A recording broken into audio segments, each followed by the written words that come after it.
음, 소제목으로 사마천 그에게서 나에게로라는 조금 감동스러운 뭐, 마치 노래 가사처럼 이렇게 제가 소제목을 붙였는데 이 소제목을 제가 생각한 이유는 사마천의 사상을 음, 가능한 내 거로 좀 만들어 보고 싶다라는 그런 의도로 이렇게 사마천 그에게서 나에게로라는 그런 어떤 노래 가사 같은 제목을 제가 붙이게 됐습니다. 이 사마천이라는 인물에 대해서 이제 우리가 좀 알아볼 필요가 있는데, 음, 뭐 익히 많이 알려졌다시피 사기라는 그 역사서를 만든 주인공이죠. 기원 전에 살다 간 사람입니다. 그리고 중국 역사 그 기원전 역사를 총정리한 책. 그다음에 이 책이 그 가장 역사서로서 또 평가를 받는 이유는 뭐냐면 이 당시에 살았던 인물들을 한 명 한 명, 그러니까 대표적인 인물들을 위인전 비슷하게 또 기록을 하면서 있는 사실만 그대로 기록한 게 아니고 이 저자인 사마천의 그 철학적인 사상, 이 사마천을 바라보는 그 지식, 그 눈높이에 맞는 그 인물평을 많이 씀으로 해서 사건에도 이제 사건에 자기 감정을 이입을 시키면서 어, 소설이라고 해도 과언이 아닐 정도로 재미있는 그런 이야기를 꾸민 그래서 문화적인 가치가 높다, 문학적인 가치가 높다라고 평가되는 역사서이기도 합니다.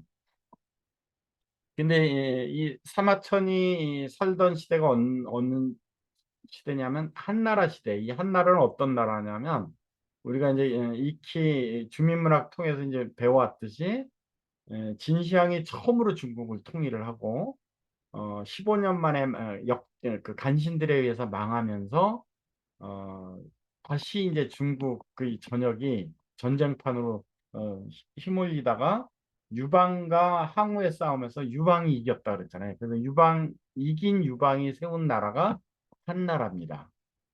그다음에 이 사마천이 살던 시대는 이 한나라가 새롭게 중국을 통일을 하고 일곱 번째 황제 한무제라 그러죠. 일곱 번째 황제 한무제 시절에 인생을 살다 간 사람이 이 사마천이라는 사람입니다. 근데 이 한무제 때 이제 그 중국 지도를 보면 이 보라색 부분이 처음으로 중국을 통일한 진나라의 영역이었어요. 근데 이 진나라의 영역보다도 이 한나라의 영역은 더 크죠. 저 위로는 만리장성을 경계로 해서 흉노족이 있고, 그다음에 이제 서쪽으로 여러 나라들이 있는데, 우리나라는 고조선 시대입니다. 그다음에 이제 한반도 쪽은 마한, 변한, 진한들이 있었던 시대고, 이 한나라 일곱 번째 황제 한무제는 이제 어떤 사람이냐면, 지금 진나라 영역의 거의 두 배의 영역이잖아요, 한나라가. 그만큼 전쟁을 많이 했던 황제입니다. 그러니까 고조선이 멸망을 하는데 이 고조선 멸망도 역시 이 중국 일곱 번째 황제 한무제와 전쟁을 통해서 멸망을 하거든요. 그러니까 전쟁을 굉장히 많이 한 음, 황제고 그다음에 공사를 또 많이 했던 황제예요. 그래서 이 한무제를 평가를 하기를 폭군이다라고 평가를 합니다. 폭군이라고 평가를 하고 왜냐하면 절대 권력을 갖고 있는 이 황제의 권한을 갖고 전쟁을 많이 했고 그러니까 외부의 적들을 물리치는 그런 전쟁을 많이 했고 그다음에 뭐 공사를 많이 했어요. 황제를 위한. 그래서 이 시절은 후일 역사가들이 평가를 하기를 나라는 부자인데 국민들이 굉장히 살기가 녹록치 않았던 시대라고 평가를 하고 있어요. 그래서 폭군으로 평가가 되고 있고 뭐 신하들을 죽이거나 가혹하게 처벌을 하는 일이 많았던 황제다라고 또 역사에 기록이 되고 있고 그다음에 이 신하들을 대할 때 그냥 임기응변식으로 그래서 심각한 인지 부조화를 보였다라는 기록이 또 역사서에 있기도 합니다. 근데 한국에서 이제 평한 게 있어요. 우리나라에서 세종대왕이 이제 이 한무제 뭐 사기라는 역사서로 공부를 하잖아요. 그죠? 그래서 세종대왕이 평가를 하기를 한나라 무제는 방종하고 지나친 욕심을 부렸기 때문에 실패한 황제다라고 세종은 평가를 했어요. 근데 또 반면에 세종의 셋째 아들이죠. 수양대군. 수양대군은 단종 조카를 죽이고 자기가 왕위를 찬탈한 사람이잖아요. 이 수양대군은 또 한나라 무제는 진취적인 군왕이었다고 평가를 내리고 있어요. 그러니까 상반된 평가인데 이것은 아마 그 본인들의 성향에 의해서 이렇게 보는 것 같아요. 수양대군하고 좀 비슷한 부분이 있지 않습니까?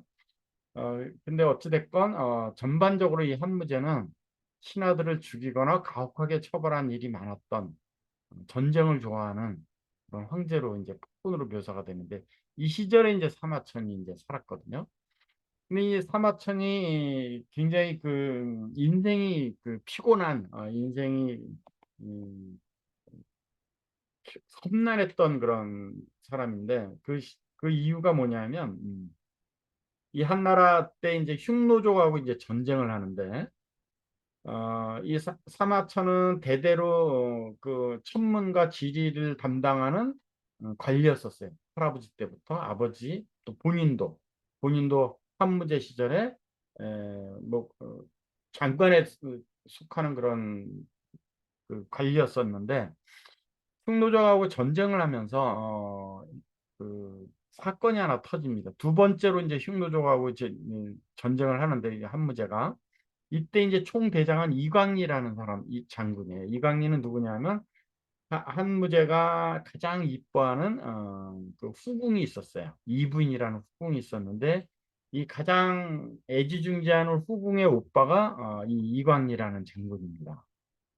그다음에 또 하나의 장군은 뭐 이광리라는 이 총대장의 그 부사관이죠. 이릉이라는 장군이 있는데 근데 이 흉노족하고 싸우면서 이 이등이 그 이광이 부하이면서 뭐 전선이 굉장히 기니까 두 군데로 나눠서 이제 싸운 거죠. 이 두 장군이. 근데 총대장은 이광이고 부대장은 이제 이등인데 총대장인 이광리한테는 굉장히 많은 기병을 줍니다. 3만 명이라는 기병을 주고 이등이라는 장군한테는 5천 명뿐이 안 줘요. 그러면서 이제 흉노조하고 전쟁하는데 왜 이강리를 총대장으로 만들고 이강리한테 이렇게 많은 기병을 주고 이등은 이렇게 적게 주느냐면 한무제 입장에서는 그 애지중지하는 자기 후궁의 오빠가 전승을 하기를 원하는 거죠. 이등이 전쟁에서 이기는 것과. 근데 결과를 보면 이강리는 싸울 때마다 지를 거예요. 이렇게 많은 병사를 줬는데도 불구하고. 그래서 3만 기병을 줬는데 2만 기병을 몰살시키고 완전히 패배를 합니다. 근데 이릉은 5천 명뿐이 안 줬는데도 불구하고 3만 명의 흉노족하고 싸워서 연전연승을 하는 거예요. 어, 그러니까 한무제 입장에서는 조금 흉노족을 많이 물리쳐서 이릉 장군이 이쁘기는 하지만 또 한편으로는 자기가 애지중지하는 후궁의 오빠가 매일 패배를 하니까 그게 또 이제 좀 안 좋았겠죠. 근데 이 이릉 장군이 5천 명의 보병으로 3만 명의 병력을 패퇴시키면서 흉노종을 계속 북쪽으로 몰아내고 있는데 이 한무제가 계속 이제 이릉이 이기고 나가고 있으니까 계속 보급을 해줘야 될 거 아니에요. 음식도 보급을 해야 되고 병사들도 이제 죽는 병사가 있으니까 계속 병사도 보충을 해줘야 되는데 그런 보충을 안 합니다. 한무제가. 왜냐하면 이강리 쪽으로만 하는 거예요. 계속 지고 있는 이강리 쪽으로. 그러니까 이등이 5천 보병으로 흉노족을 밀어 올리면서 승리를 하고 있는데 계속 보급이 안 되니까 더 뭐 암만 잘 싸우는 장군이라고 하더라도 군사가 보급이 안 되고 식량이 보급이 안 되는데 어떻게 계속 이길 수가 있겠어요? 결국은 포위가 됩니다. 포위가 돼서 어, 그 고군분투 하는데 근데 계속 이제 보급이 안 들어오니까 결국은 이릉 장군이 어떤 결심을 하게 되느냐면 자기가 데리고 온 이 5천 명의 보병은 고향에 가면 누군가의 아들이고 누군가의 또 남편이고 누군가의 아버지인데 자기와 함께 다 몰살당하게 생긴 거예요. 근데 몰살당하는 게 자기가 잘못해서 몰살당하는 게 아니고 계속 보급만 해주면 잘 싸울 수 있는 자신이 있는데 보급이 안 오니까 어쩔 수 없이 항복을 하게 됩니다. 그다음 흉노적 입장에서는 또 이릉 장군의 재주를 아까이 여겨서 자기네들이 또 장군으로 써요. 이릉은 이 5천 명의 보병을 죽이지만 않는다면 내가 항복을 하겠다. 그 조건으로 항복을 한 거거든요. 왜냐하면 누군가의 아버지고 누군가의 아들이고 누군가의 남편 이들을 다 죽이지 않고 살리고 싶었던 거죠. 이름은. 그래서 항복을 하게 돼요. 근데 이것을 놓고 이제 한나라 조정에서 논쟁을 합니다. 이름은 역적이다. 모든 사람들이 다 역적이다 그러는 거죠. 그러니까 한무제 입장에서는 안 그래도 자기가 좀 이겼으면 하는 자기 처남이죠. 이광리. 이광리는 계속 져서 자기 체면이 말이 아니었었는데 더군다나 이릉 장군을 계속 적은 보병을 줬는데도 불구하고 연전연승을 하니까 반면교사로 이제 체면이 말이 아니었었는데 이 이릉 장군이 항복을 했다고 하니까 당연히 한무제도 이제 할 말이 생긴 거죠. 이릉 장군의 삼족을 멸하라고 어, 명령을 내립니다. 그다음에 모든 대신들도 다 찬성을 해요. 근데 사마천은 뭐 이릉하고 일면식도 없는 관계라 그러더라고요. 역사에 의하면 이 사람은 만난 적도 없을 정도로 같은 뭐 대신이긴 하지만 근데 이 사마천이 이릉 장군을 변호를 합니다. 이릉 장군이 항복을 하는 것은 흉노족한테 항복을 하기 위한 본심이 아니고 본인들이 데려간 이 보병들을 다 살리고 군사들을 살리고 싶은 마음 그다음에 에, 잘 싸우는 이 장군한테 보급을 안 해줬기 때문에 이런 결과가 온 거 아니냐라고 직언을 합니다. 그러니까 한무제는 굉장히 기분이 나쁘죠. 그래서 이 사마천 혼자만이 이렇게 부득부득 이렇게 이릉 장군을 변호하고 나서니까 어, 벌을 내립니다. 어떤 벌을 내리냐면 사형을 시키라고 했어요. 이 한무제가 굉장히 폭군이다라는 걸 제가 설명했잖아요. 그다음에 임기응변적으로 자기 부하들을 많이 죽였던 황제로 역사에 기록돼 있다고 말씀드렸다시피 역시 사마천도 자기가 원하지 않는 주장을 계속 하니까 사형을 내립니다. 그래서 이 사형을 내리는데 이 당시는 이제 이 전쟁도 많이 하고 한무제가 그러니까 돈이 많이 필요하잖아요.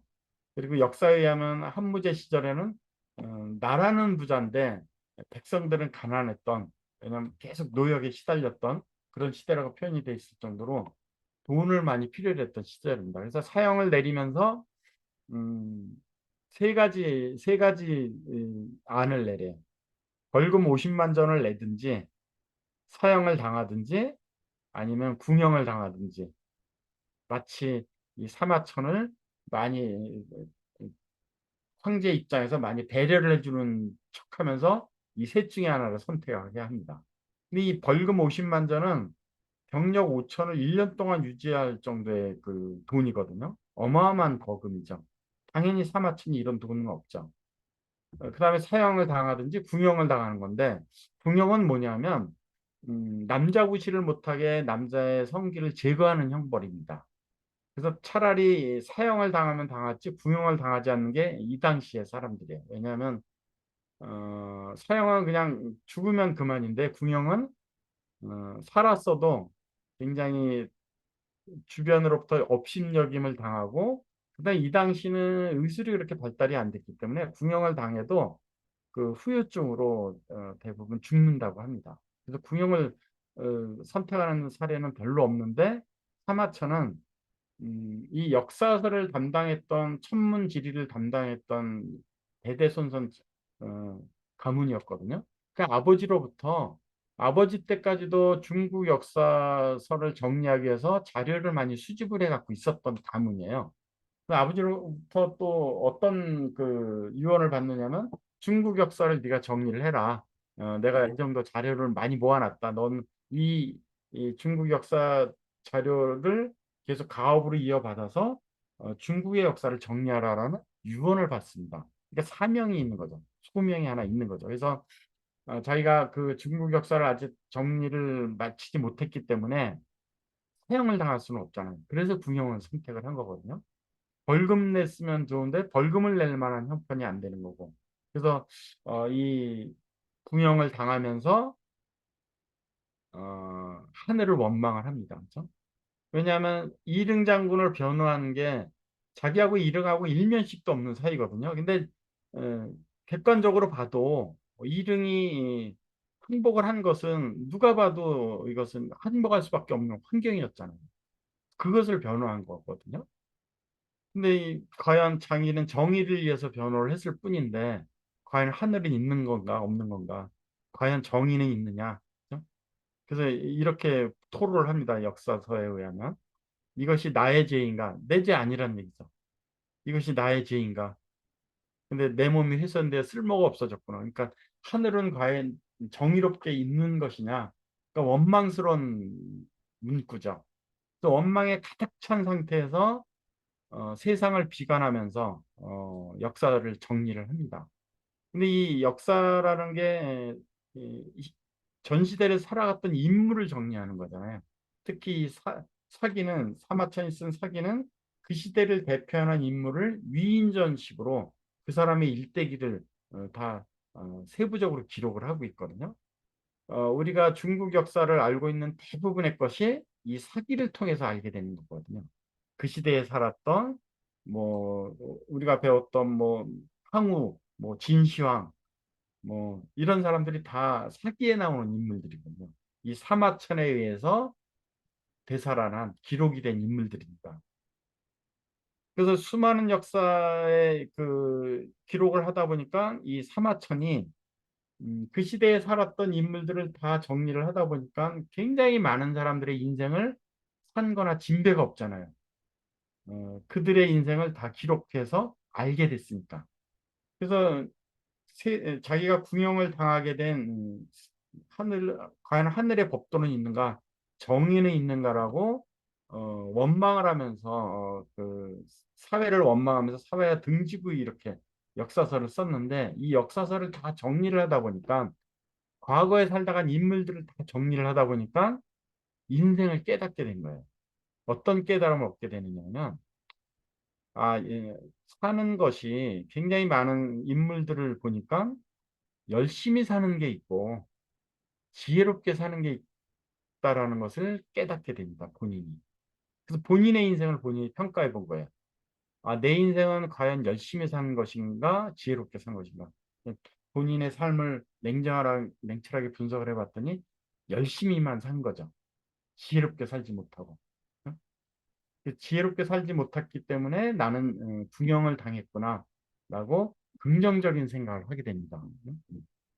만약에 그때 이릉 장군이 항복을 한 것이 정의로운 항복이긴 하지만 이릉 장군과 그 이광이라는 한무제의 처남을 애지중지하는 이 한무제의 심정을 읽어가면서 이릉 장군을 변호했다면 그죠?